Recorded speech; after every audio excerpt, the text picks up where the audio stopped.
Bismillah, Assalamualaikum warahmatullahi wabarakatuh.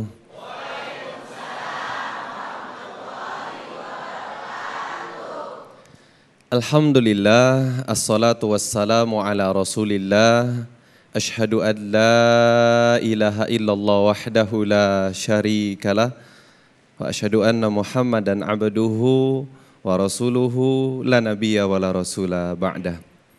Bapak, Ibu, sahabat jiwa, pemirsa, dimanapun Anda berada, Alhamdulillah kita bersyukur kepada Allah pada hari besar ini, hari di mana dahulunya rakyat kita bersatu hingga 80 tahun kemudian masih bisa kita peringati hari ulang tahun Tentara Nasional Indonesia.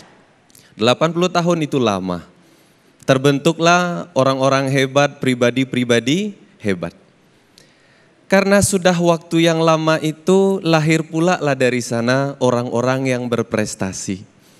Tadi kita sudah kedatangan tamu istimewa.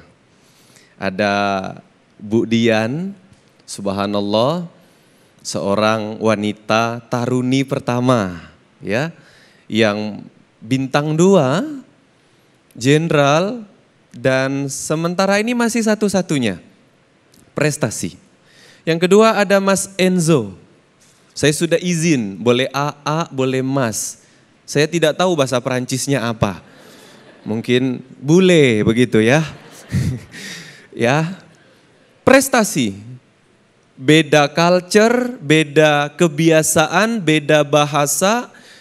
Ya, tahun 2014 pindah ke Indonesia, kendalanya banyak tapi tetap berprestasi. Kami mendengar banyak di luar sana orang termotivasi, terinspirasi oleh prestasi yang digapai oleh beliau-beliau dan masih banyak yang lain. Dan rupanya memang sahabat jiwa yang berbahagia. Motivasi kita, inspirasi kita dalam kebaikan itu akan sangat besar peluang hasilnya bila kita punya yang namanya prestasi. Kalau kita melihat dari agama kita, Nabi Muhammad sallallahu alaihi wasallam, beliau ini orang berprestasi, Pak. Beliau belum jadi nabi karena diangkat nabi umur 40 tahun. Umur 35 tahun beliau digelari Al-Amin. Ini orang Arab. Kalau kita orang Indonesia berarti apa? Ini ikonnya Mekah. Jazirah Arab itu permatanya adalah Mekah. Di Mekah ada ikon. Ada orang yang paling dikenal karena kehebatan, kepintaran, kecerdasan, kebijaksanaan.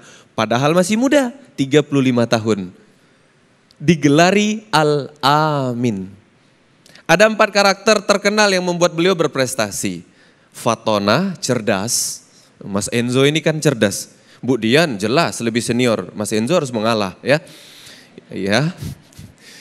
Yang kedua, selain cerdas, amanah. Kalau tentara harus amanah, betul Pak ya. Tadi kami ngobrol di belakang dengan Mas Enzo. Oh, jadi tentara itu harus siap ditempatkan di mana saja.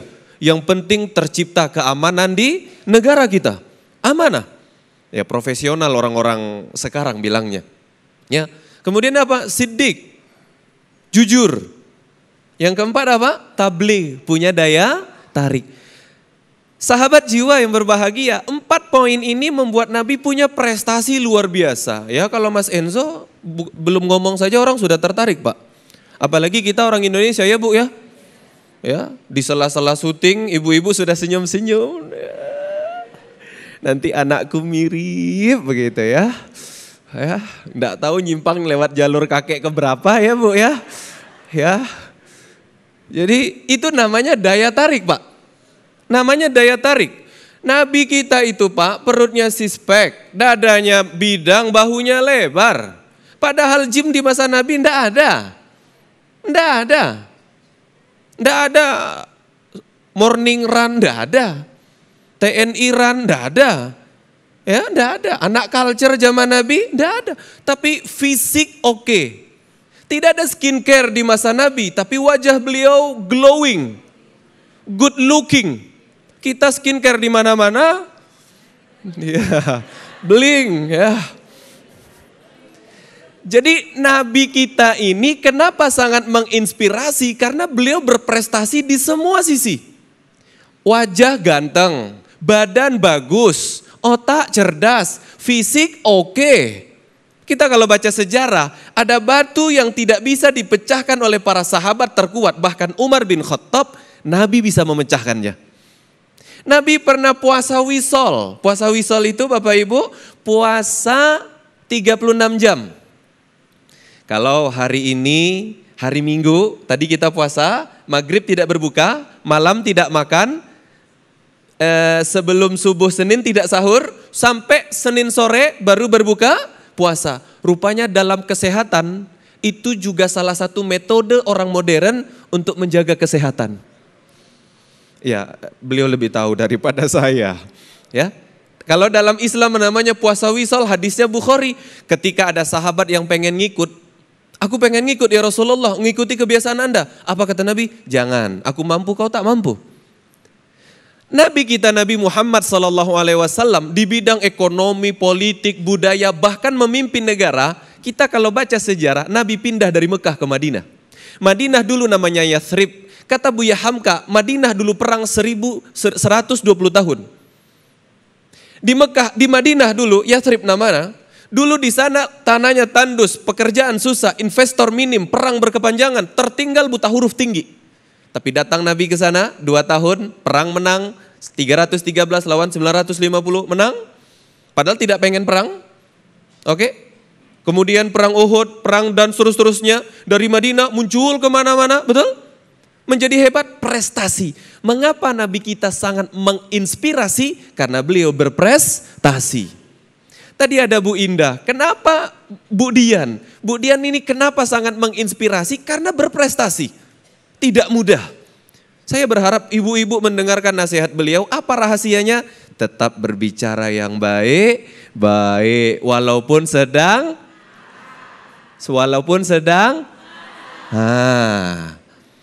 Terus walaupun bekerja, berkarir, anak, suami tetap gitu ya tadi Bu ya.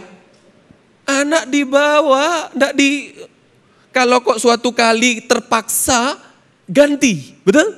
Ganti. Dari Mas Enzo kita dapat kekuatan luar biasa menempuh, mengalahkan batas-batas yang orang umum mungkin bilang, sudahlah, toh bahasa kalah, toh culture-nya beda, toh aku juga dianggap bule, beda. Akhirnya apa? Nyerah sebelum bertanding.